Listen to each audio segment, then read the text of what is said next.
Well, if you're able, let me invite you to rise to your feet and turn your Bibles to the book of Zechariah. Zechariah. Zechariah comes after Haggai, I believe. There you go. And before Malachi. Malachi is the last book of the Old Testament. And there you have Zechariah.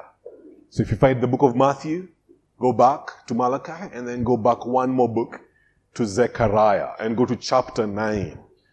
Zechariah chapter 9. Zechariah 9. And verse 9, I am reading from the English Standard Version. Rejoice greatly, O daughter of Zion. Shout aloud, O daughter of Jerusalem. Behold, your king is coming to you. Righteous and having salvation is he, humble and mounted on a donkey, on a colt, the foal of a donkey. This is the word of the Lord. Praise be to God. You may be seated. You may be seated.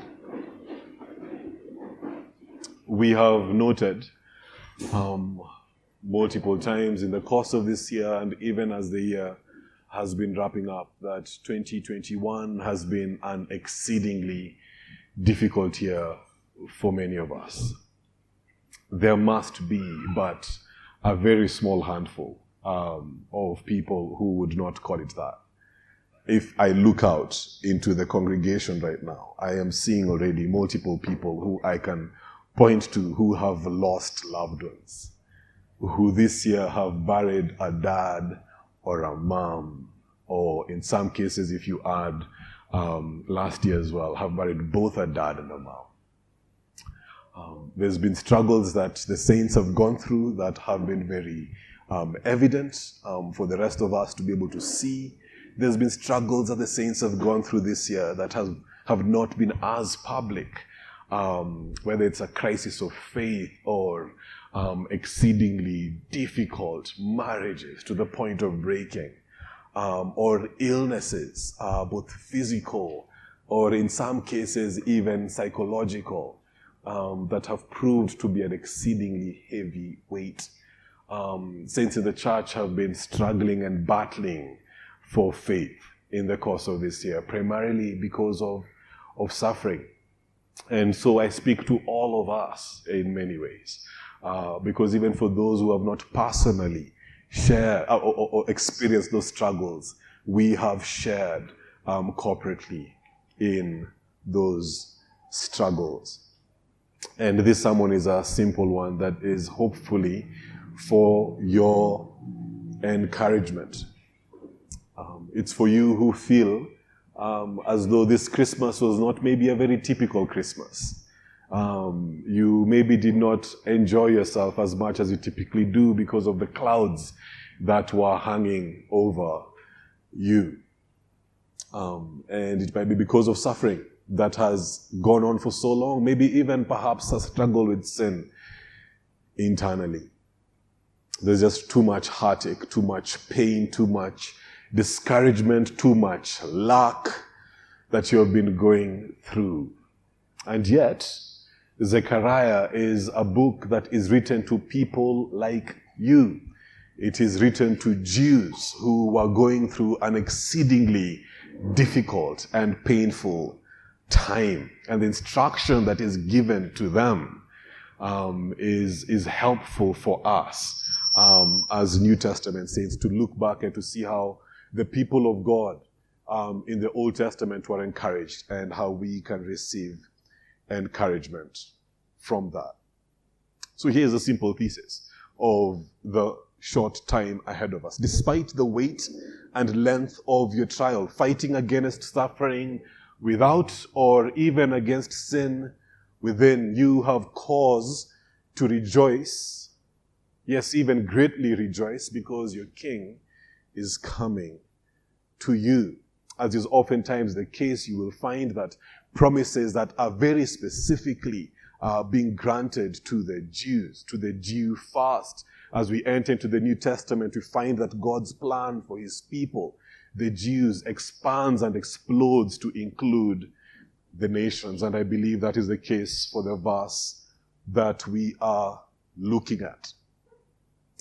So if you're tracking with me, here's how we shall go through this. First of all, we shall see quite briefly the command and the context of that command. Command here being rejoice. And then you shall see the cause. The cause is explicit and direct. What's the cause for this joy that God is calling you to? Singular.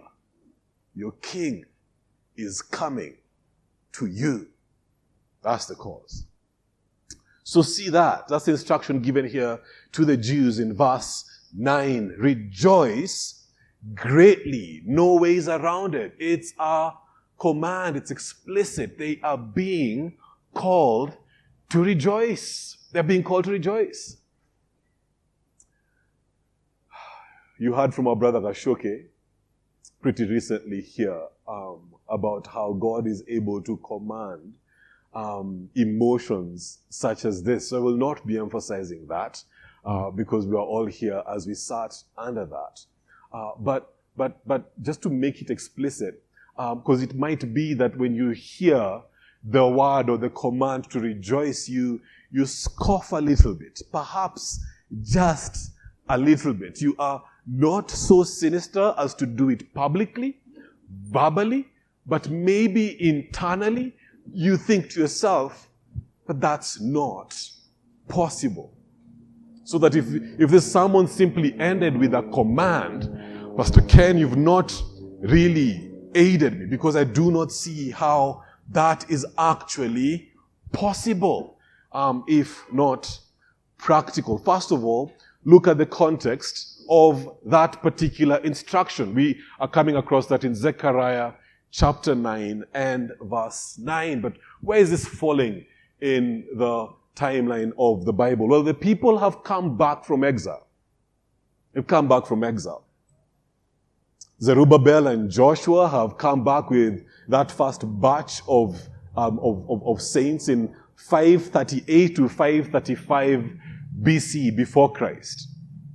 These dates are always tricky because they are going in reverse, right? So 10 years before Christ is much closer to us than obviously 500 years before Christ, right? So 10 BC much closer, 500 BC a whole lot farther. So the first crew, right, released by Cyrus have come back. Zerubbabel and Joshua, both mentioned in the book of Zechariah. You can find them, I believe, as well in the book of Ezra, have come together in this group. Zechariah is together with them. 537 BC, the altar is built. Then you can go back to the book of Ezra and see that tale. They've come back to a city destroyed, a temple destroyed, but these are God's people who were formerly in exile, now allowed to go back home. So they've come back excited, right? They know the task will be challenging, but they are enthusiastic, they are excited that they are going back home to rebuild the city, Jerusalem, and to reestablish the temple of God. 536 BC, a year later, the temple rebuilding has begun. But saints, life is hard for these people. These people that Zechariah is writing to have gone through it. Taxes are high. Enemies are strong. They have been facing opposition from very powerful people who are seeking to oppose their efforts to rebuild the temple and Jerusalem. And they are pressing through. This is 536 to 530. These have been difficult years, but they've been pressing through, though life has been hard. But they got to a point where the work stopped. The work stalled. It just became too hard. as Zechariah is writing, the walls are still not complete. The temple is still not complete. This work has stalled. The people are disheartened. Where they might have begun energetic and enthusiastic, the realities, the difficulties of life that have been pressing in against them from every side have simply proved to be too much. Make it worse, when they look around them, they see godless nations, pagan nations, at ease. That's chapter 1 of Zechariah. When they look around at the nations, what's the state of the nations that are against God? They are at ease. Life is good for them. Chapter 1, verses 11-15. This is in many ways an unacceptable state. Like, we are the people of God who came back in pursuit of the promises of God, and it's proved to be nothing but difficult. It's no wonder that they have downed the tools. What does it pay to be faithful and obedient when all that you seem to be getting back is difficulty after difficulty after difficulty? And when they raise up their heads to look at those who don't even believe in God, they seem to be at ease, living their best life now. Makes sense to stop with this hard work of seeking the hope that God has laid and simply settle in. You also seek your best life now. Isn't that Haggai? Haggai is literally like prophecies given almost back to back with the one for Zechariah. They're like weeks apart. And they've abandoned that work, and for 10 solid years since they were at this work, they've been giving themselves to something else. An enthusiasm that has been replaced with utter discouragement because of the difficulties that they have been facing. Hear this. It is in that context that Zechariah invites these people that he's writing to, yes, in chapter 1 to repent. Chapter 9 here, which is our focus, to rejoice in the midst of that difficulty. Yes, and even hardship. In a half-built city. To rejoice, yes, even rejoice greatly. Before we focus on what is most important for us this morning, which is the reason why Zechariah will be telling them that, just note this. That for God's people, this is a possibility. For them to be in circumstances that are hard. For the realities around them, no two ways about it. No ways of whitewashing it. For those circumstances to be difficult. There's enemies opposing us. Our city is in ruins. Our temple remains incomplete. This is hard. We are still paying taxes to a foreign nation. This is hard. We are literally slaves. This is hard. It is possible for God's people to be in circumstances that are hard and yet for them to rejoice. It's important to just notice that this is a category in the scriptures. That doesn't just live in the scriptures, it lives in the lives of God's people. Because God's people have two different realities going on for them. Two different realities that are true. One reality, circumstances, those are hard. That is true. Tears, pain, sorrow, even discouragement. Reality number one. But, or even better for the saints, and another reality is also true. There's something else that is always true about God's people. And because of that other reality, saints are called into this world where they are invited to hold on to both of those. Never called to ignore one. Never called to ignore one. The reason I'm making this point is because so many of us still want to make this into one. Amalgamate it, if I've not misused the word. Preaching is monologue, so if you make mistakes, you're by yourself. Put them together, right?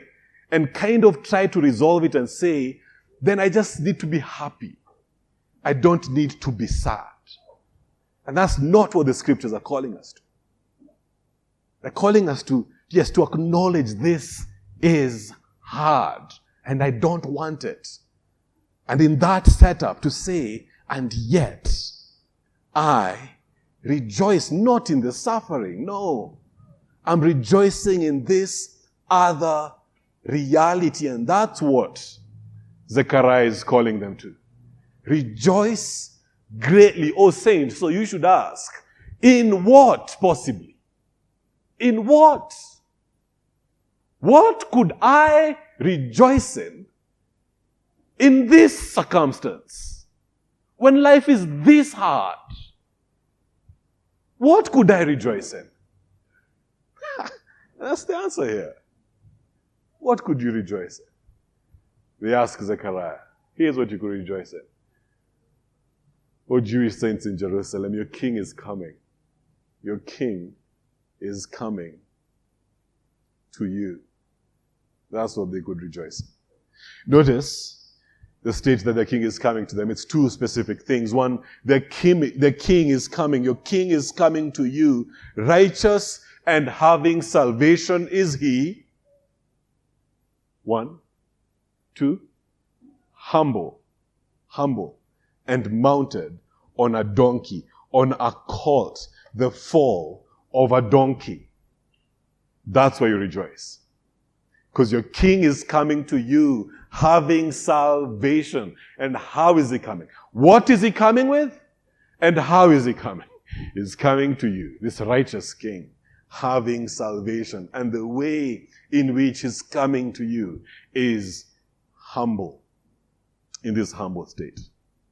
Take hope, be encouraged, yes, rejoice greatly. You've not been abandoned.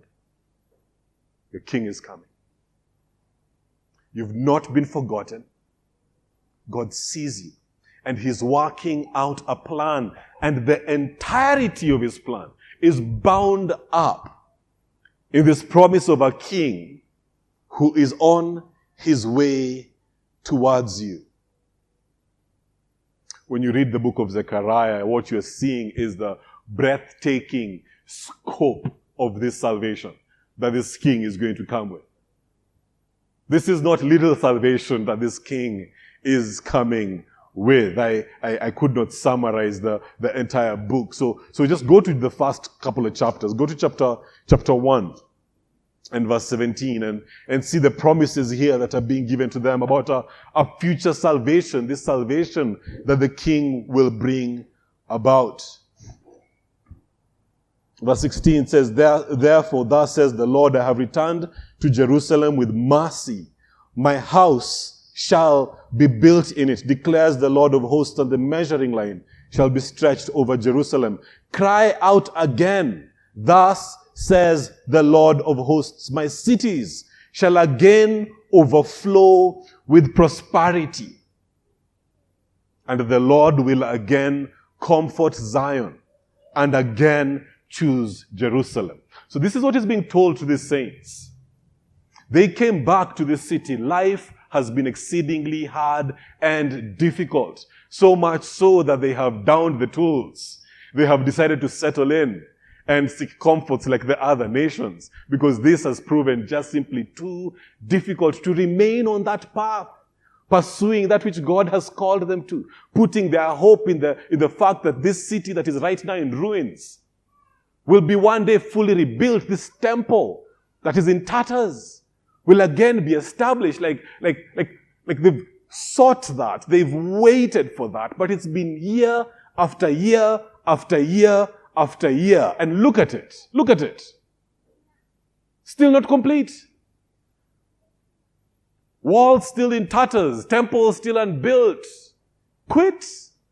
Be disheartened. Be discouraged. But here's the promise. Rejoice. Why? Because that place you have put your hope in, the re-establishment of the city of God, the rebuilding of the house of God, it is not in vain. It shall come to pass. This God will see to it. How? His king, your king, is coming to you with a salvation that is full and complete.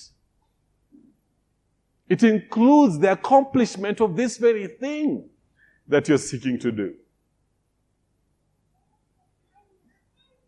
Speaks about a prosperity that will be overflowing the city. Chapter 2, verse 4 to 5. Speaks about how Jerusalem will be inhabited like a village without walls because of the multitude of people and livestock in it. Or they can't see that now. That's not the reality that they're living in presently, but that's the promise. Rejoice. This is coming your way. Provision in the place of lack. Protection. They're living in a time where they're being battered right, left, and center. But God is speaking about a time where, in chapter 2, verse 5, He will be like a wall of fire around His people. They won't be picked on anymore. God will protect His people. Vindication. Vindication. They look like fools, don't they? Trusting in God here year after year after year. Look at you. Look at you. What has that gotten you? What has that gotten you? An influential, battered, oppressed people. For all of you, our God is the one true God. And look at how you live. Compare how you are living with the way the other people who don't believe in that God are living. Who seems to have it right? Or they will not only have provision and protection, they will have vindication. Chapter 2 verse 11 speaks about how many nations will join themselves to the Lord in that day and shall be my people. Oh, you notice how grand this salvation is that the King is coming with. There is coming a day when those nations that might look at them and call them fools, there's coming a day when those nations will call upon their God, will believe in Him, will bend the knee to Him. Yes, every knee will bow and every tongue will confess. Restoration. God promises that He will come and He will dwell in their midst, declares the Lord. He will dwell in their midst. The Lord will inherit Judah as His portion in the Holy Land and will again choose Jerusalem.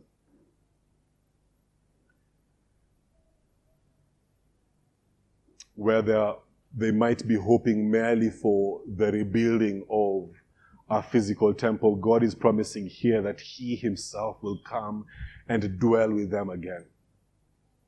The pictures that they're being given are either pointing all the way back to the Garden of Eden, where God once upon a time was literally amongst His people. And Adam and Eve would walk with God. Or the only way the promises here in Zechariah are going to be fulfilled is the beautiful things that are going to be unleashed in the book of Revelation, where God again promises to live amongst His people, to dwell with them. To dwell with them. They shall be fully restored. Fully restored.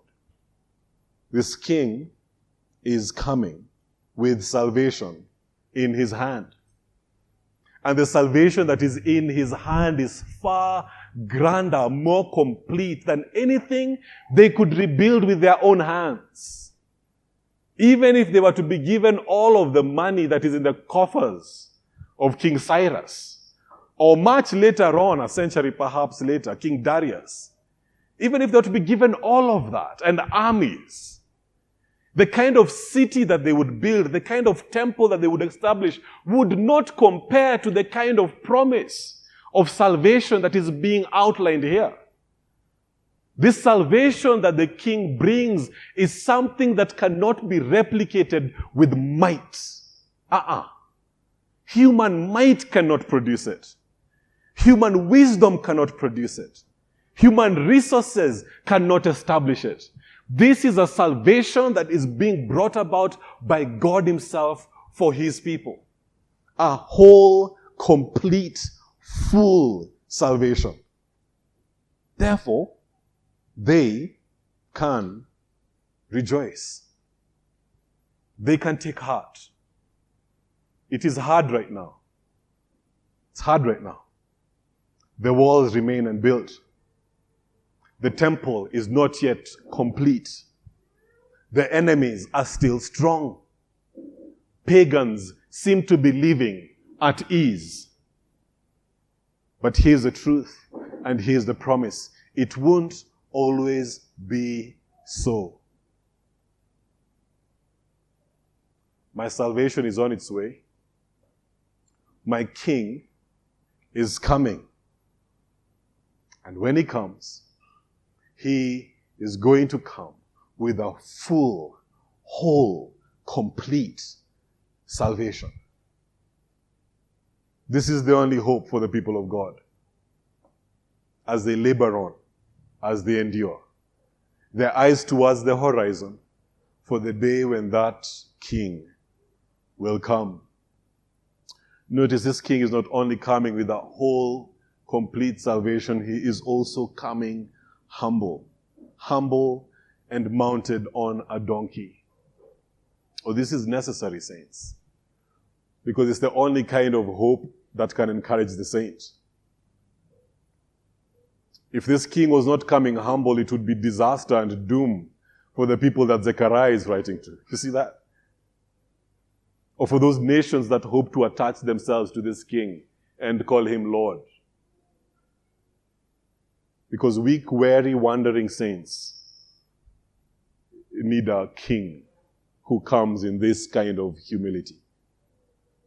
Lest they be crushed for their frailty, their faithlessness, and their failure.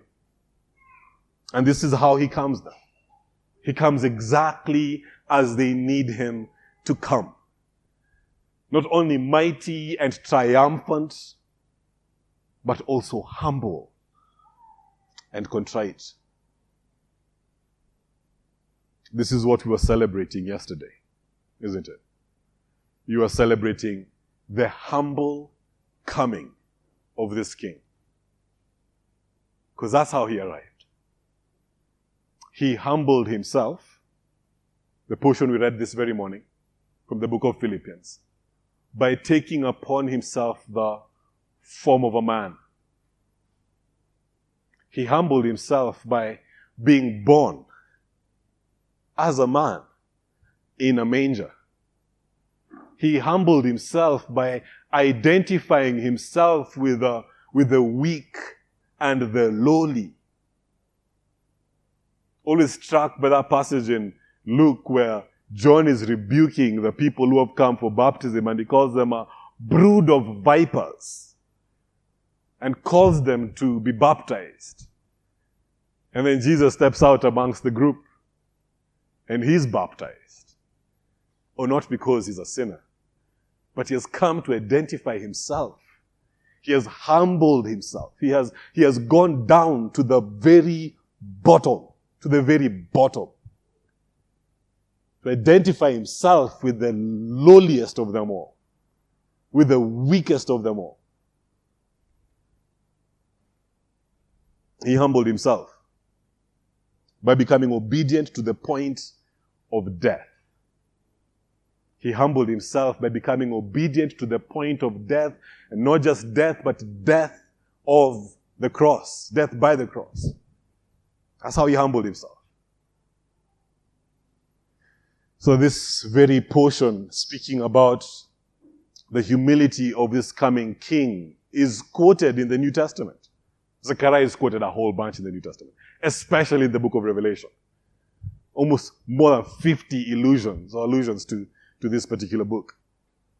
But Matthew 21, just listen to these words. Now when they drew near to Jerusalem and came to Bethphage, to the Mount of Olives, then Jesus said to the two disciples, saying to them, go into the village in front of you, and immediately you will find a donkey tied and a colt with her. Untie them and bring them to me. If anyone says anything to you, you shall say, the Lord needs them, and he will send them at once. This took place to fulfill what was spoken by the prophet, saying, say to the daughter of Zion, behold, your king is coming to you, humble and mounted on a donkey, on a colt, the foal of a beast of burden. This is Jesus coming back into Jerusalem. The rest of the book of Zechariah tells us exactly how this king would come. It's this picture of a coming king who is then rejected by that very city, and that's exactly what happened. He is rejected. He is pierced by them. He is slaughtered like a lamb by them.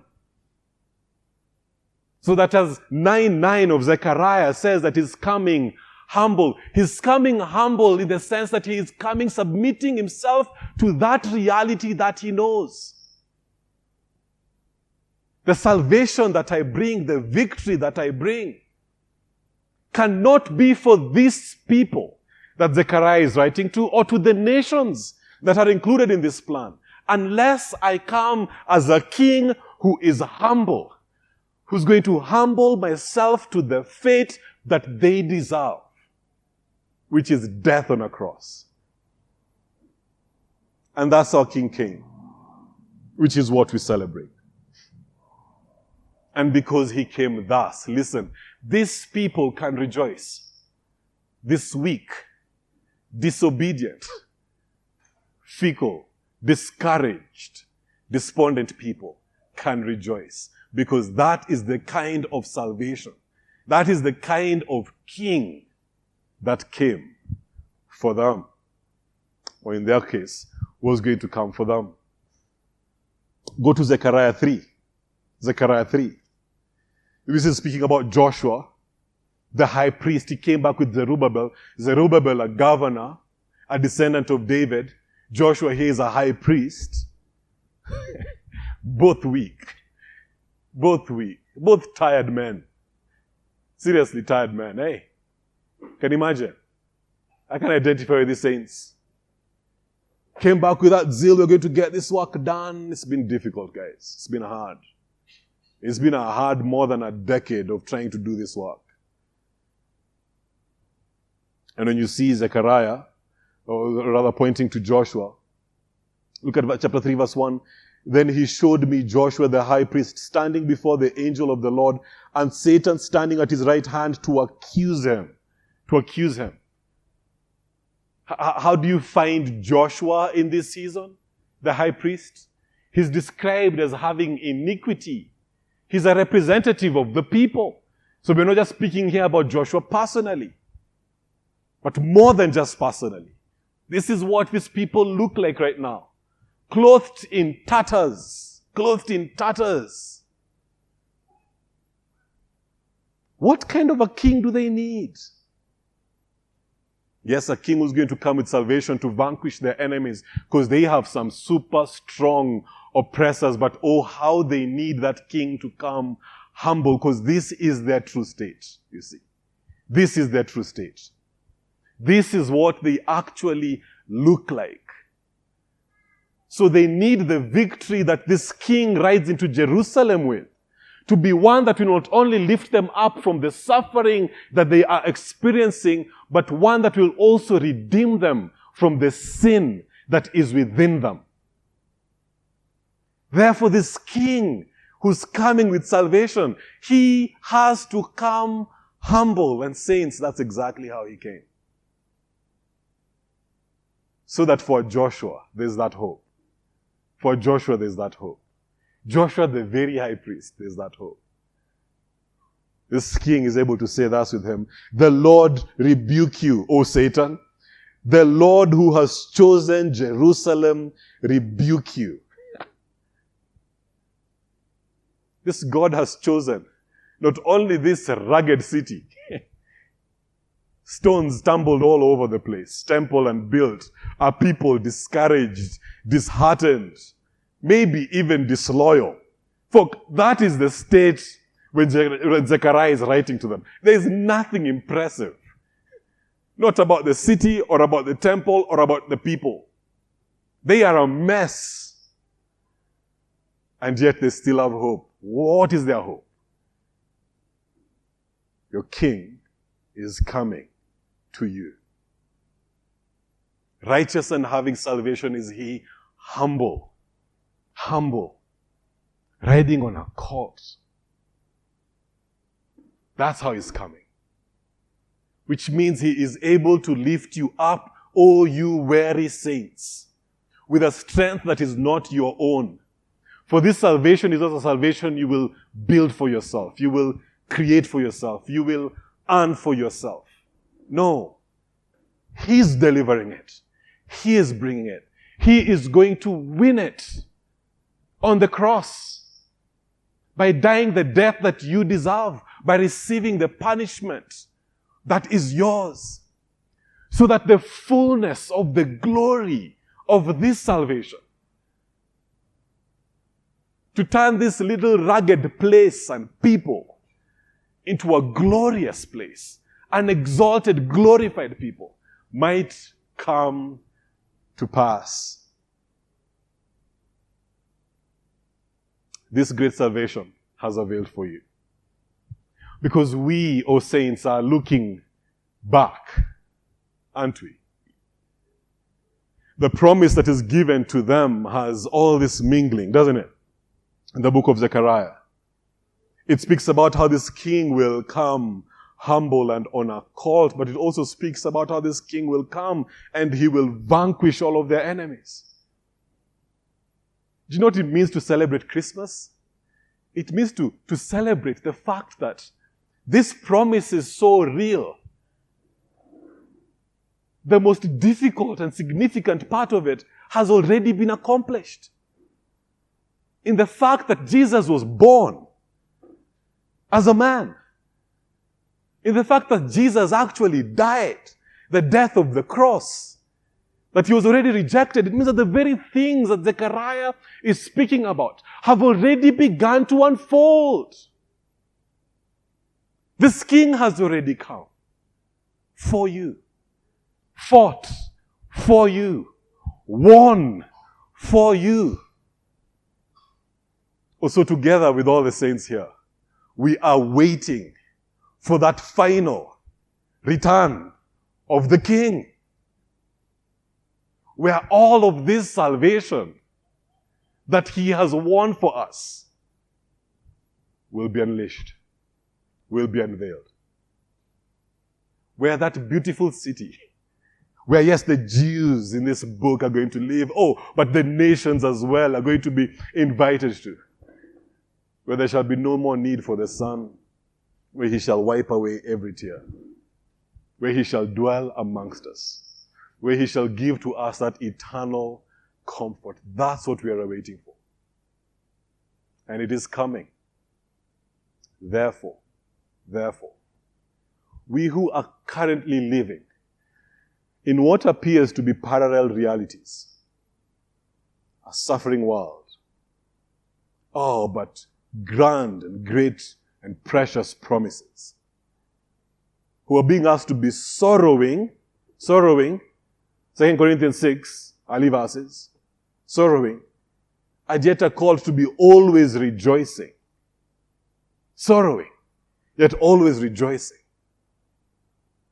Have the hope with those eyes of faith that there's coming a day when this which appears to be parallel will one day converge. And that line of suffering will fade into the distant future. And all there will ever be forevermore will be that salvation that King has won for us. Therefore, church, may we together pray for eyes of faith Eyes of faith. It's the only way, isn't it? It's the only way. Because life is hard. And who knows if it will not get harder still, or may God forbid that. And yet, we have cause to rejoice. Let's pray for those eyes that see not by human sight, so that we might have a joy that this world can't give to us, nor can it take away from us. Father, may you hear that prayer and answer it for the good of your children. It is through Christ, our King, that we pray. Amen.